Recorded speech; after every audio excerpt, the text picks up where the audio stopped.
Hey everyone, welcome back to another video. So as we know that the woke Olympics is officially done and dusted, but ladies and gentlemen, we've got to prepare ourselves for the second iteration of the woke Olympics, and that is the woke Paralympics. And the reason why I say we need to prepare ourselves is because there are stories that are coming out at the moment in regards to what they're going to be allowing, and they're going to continue the iteration of allowing biological men to enter into female-only spaces. And this time, they don't give a crap what you say. They're doubling down. In fact, they're tripling down on allowing this biological dude to be the first ever, believe it or not, the first ever openly transgender Paralympian. So it's not having, Iman Khalif or Lin Yu Ting, two biological men that don't claim they're transgender, but yet they identify as being women, boxing up the likes of real women.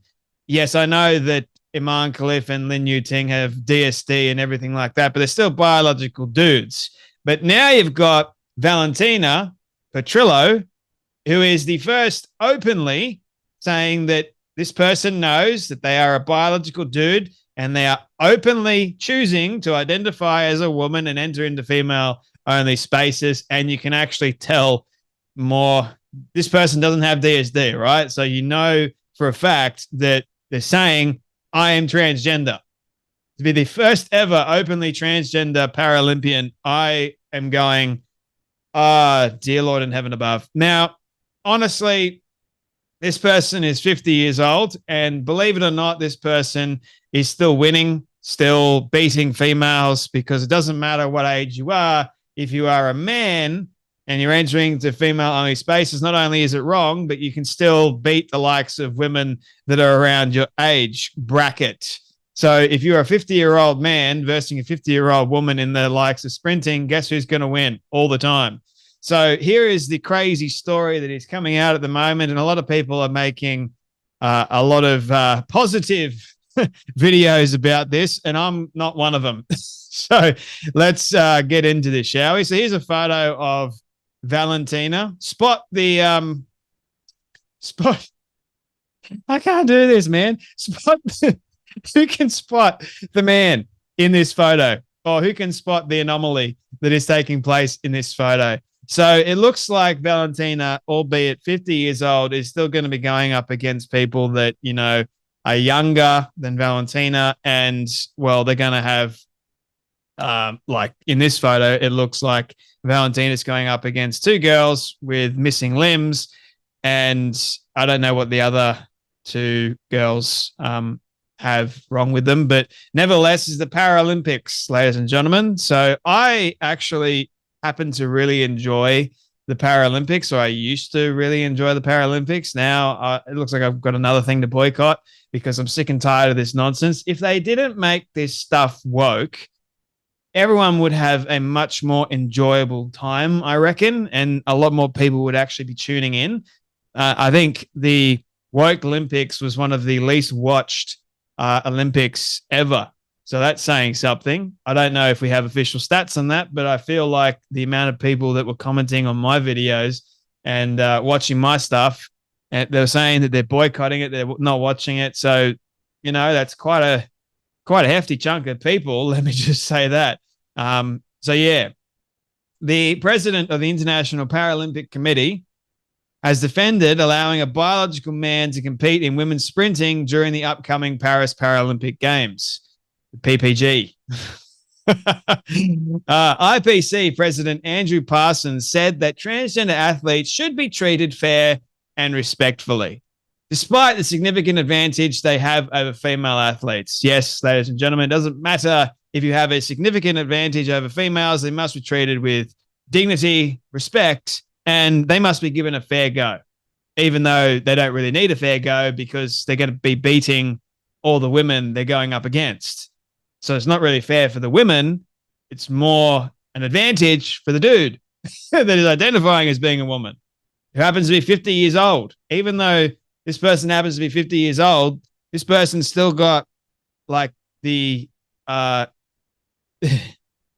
benefits of being a male. Let's just go with that. This person, on the other hand, happens to be 50 years old. And my point is, doesn't matter about your age, okay?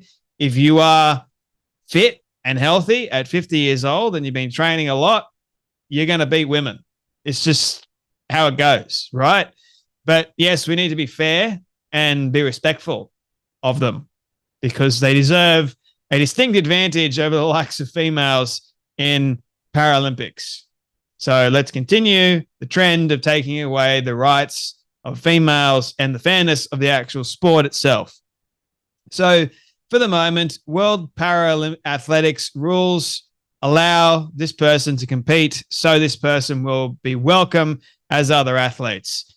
Doesn't just because you say that, you know, it's this person is going to be welcome and the rules don't really apply to kick this person out, doesn't make it right, doesn't make it fair, but nevertheless, they don't care about any of that. They're not willing to bend any of the rules. I think it is just fair that we treat transgender athletes respectfully. Why? Can you give me a good reason why we should treat them respectfully? Because they're cheating. They're biological dudes choosing to enter into female spaces. You got to ask yourself why. Like, they have a distinct advantage over the females, and yet, we've got to treat them respectfully still, you know? But I do think science should give us the answer because we also want to be fair with the other athletes in the field of play. Well, science dictates that the man is obviously a lot better than the women. So, hello, you should be listening to the science and apply the rules based around what science says and what biology dictates. But, okay. We're not going to be fair to the likes of women athletes because why would we be when we've got a transgender person? That takes precedence, people. It is very difficult. Oh, it's a very difficult question. No, it's not. And science, hopefully, will be able to give us the answer that we need. And what I would like to see in the future is that the whole of sport has a united position on it. Well, I'll tell you the truth, a lot of people already have a united position on the fact that biological men should not be in women's sports. It's only the wokies like yourself that go, oh, we need to allow this biological dude that identifies as a woman into female sports and female spaces because, you know, identity politics says that we need to. Like, that's not giving women a fair go, I'll have you know. That's just like stripping women away of their actual rights. But anyway, so this Italian sprinter who's won 11 national titles as a man is now set to become the first openly transgender athlete to compete in women's races at the upcoming Paralympic Games. Yeah, sure. Why not win more titles by choosing to identify as a woman and entering into the Paralympic Games? So you can say that you won more than 11 national titles. Now you are a Paralympian. Good luck to you, mate.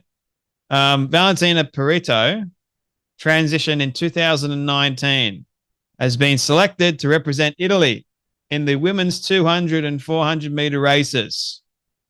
Well done, Italy. I wonder how your prime minister feels about that, who I think is a woman who is not woke at all. So that's very interesting, Italy. I still find it hard to believe it, and I'm keeping my feet on the ground because my chance to participate in Tokyo was missed by a whisker, Perito said Monday after the selection. So here is Valentina Perito. I mean, looks like a dude, walks like a dude, is a dude. Just saying. I'll only start thinking about the Paris Games once I arrive in France. Now, some of you may be wondering what is wrong with Valentina. Vision impairness. So if that's the case, here's what I would do. And maybe it's not maybe. Let me do this, okay? So here's what I would do. If the person can't actually see that this person is versing real women, why not put this person with the likes of dudes? Vision impairment. How would this person know? Just saying, just don't get the guys to speak that this person's versing. Make it look like, you know, that would be fair, wouldn't it? Wouldn't be able to tell, but that's something that I would do. because that's what is right and fair. Right? Anyway, so Andrew Parsons, the president of the International Paralympic Committee, told BBC Sports that Perito would be welcome at the Games under World Para Athletics policies. I would love to see that policy, by the way, because I don't think it is really much of a policy, which currently permits an individual legally recognized as a woman to compete in the category for which their impairment qualifies them. So you can be legally, it's the same as the IOC, man. Like if you have on your passport or whatever else, yes, somehow legally recognized as a woman, but doesn't make you an actual woman. So there you have it, ladies and gentlemen. This person is more than likely going to take medals away or steal medals away from the likes of real women, and the world is going to more than likely cheer on and clap because of it. Like the mainstream media I'm talking about. The mainstream media loves this kind of stuff because it fits to their narrative, fits to what they want to push and peddle, and that's the world we live in at the moment, isn't it? But anyway, my friends, thank you all so much for watching. You guys take care. You be blessed, and I'll see you all in the next video.